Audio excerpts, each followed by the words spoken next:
Ya, ini merupakan gigi bungsu ya. Gigi bungsu yang sudah jelek nih. Ini saya cabut tadi. Jadi sekitar 2 jam yang lalu ini saya melakukan proses pencabutan gigi bungsu ya. Alhamdulillah berjalan lancar. Dan ini gigi bungsunya emang sudah jelek. Ini sudah hitam ini. Jadi ini tidak bisa ditambal. Dan alhamdulillah emang proses operasinya, proses pencabutannya ini berjalan dengan lancar dan mudah. Dan ini yang mungkin yang menjadi ketakutan atau kekhawatiran bagi semua orang yang ingin cabut gigi bungsu.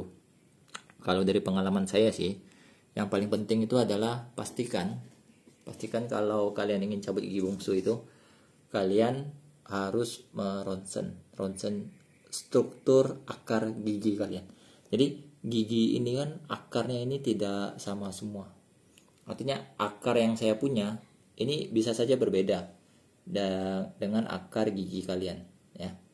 Dan kalau akar gigi yang seperti ini, yang bulat seperti ini, yang termasuk mudah untuk ditindak. Ditambah lagi mahkota giginya ini masih sempurna. Jadi emang menurut dokternya sulit, tapi ini lebih mudah dari kebanyakan gigi bungsu yang mungkin ya prosesnya yang agak katanya panjang, rumit ya. Emang ada juga kalau gigi bungsunya itu gigi akarnya emang sudah ribet akarnya, kan dia letaknya di ujung gitu ya.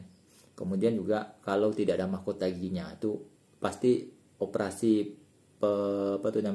pembongkaran gusinya itu dibongkar dulu, nanti baru diambil sisa akarnya, itu ribet juga. Saya juga punya ini yang sebelah kiri, ini sebelah kanan alhamdulillah masih masih utuh. Nah, jadi biasakan kalau kalian sudah punya gigi bungsu harus lebih aware ya. Kalau gigi bungsu ini umumnya akan lama sembuhnya, mungkin karena dia harus proses penjahitannya itu yang di ujung itu yang agak memakan lama waktu penyembuhannya. Ini juga saya sudah dijahit ya. Jadi ini ada jahitannya. Jahitannya itu pakai benangnya tuh kayak plastik gitu bentuknya. Jadi bentuknya seperti ini.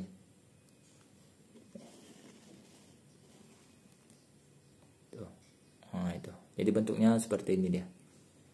Proses bentuk jahitannya. Itu berlubang ya. Dia sudah tidak ada giginya lagi kan. Yang paling ujung ini. Dan ini nanti 1 minggu harus datang lagi untuk dilepas. Nah, kan ini kan benang ini bukan benang kulit, bukan benang yang bisa menyatu dengan gusi kita, karena dia benang berbentuk plastik ya. Ini masih pengaruh bius ya gusi saya, jadi omongan saya juga agak kaku itu. Semoga bisa terdengar dengan jelas ya, karena emang masih terasa sebal di gusi saya. Baru 2 jam dari video ini saya bikin, 2 jam yang lalu nih saya bikin. Mudah-mudahan efek setelah biusnya hilang tidak begitu sakitnya, karena emang katanya lumayan sakit nih kalau sempat sudah hilang biusnya. Kan bisa dilihat nih bentuk lubang dari gigi yang sudah tidak ada nih, luar biasa pastinya. Dan ini dibekalkan obat sih, sudah dibekalkan obat saya dibekalkan obat 2 aja nih. Ini amoxicillin ya. Ini amoxicillin, antibiotik harus habis 3 kali sehari setelah makan. Ini paracetamol untuk pereda nyerinya. Nah, untuk biayanya sih yang saya keluarkan, ini biayanya ini 900.000 totalnya. Jadi ada bius, ada 1 ampul ya.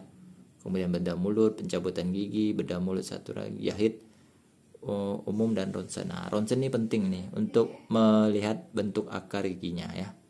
Oke.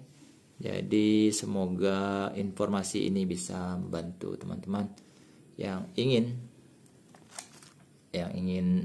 melakukan tindakan gigi bungsunya.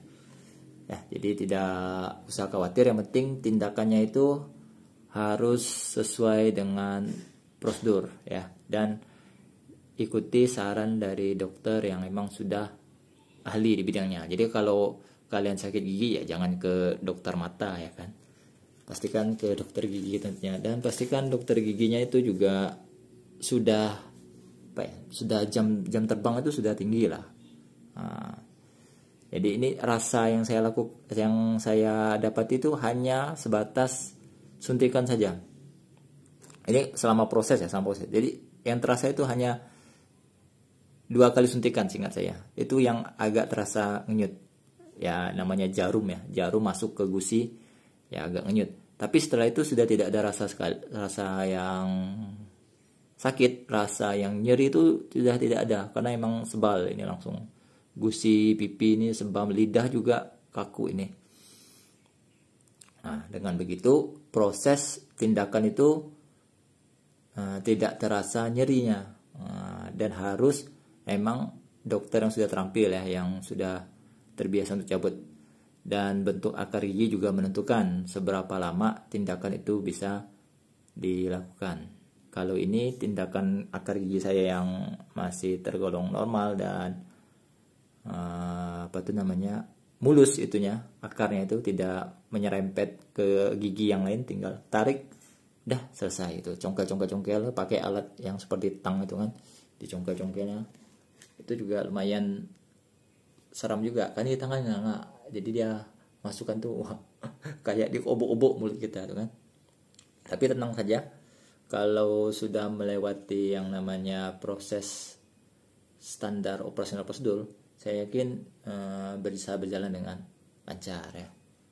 Oke, jadi seperti itu pengalaman saya, semoga bermanfaat untuk teman-teman di luar sana. Terima kasih. Sebalnya. Ada.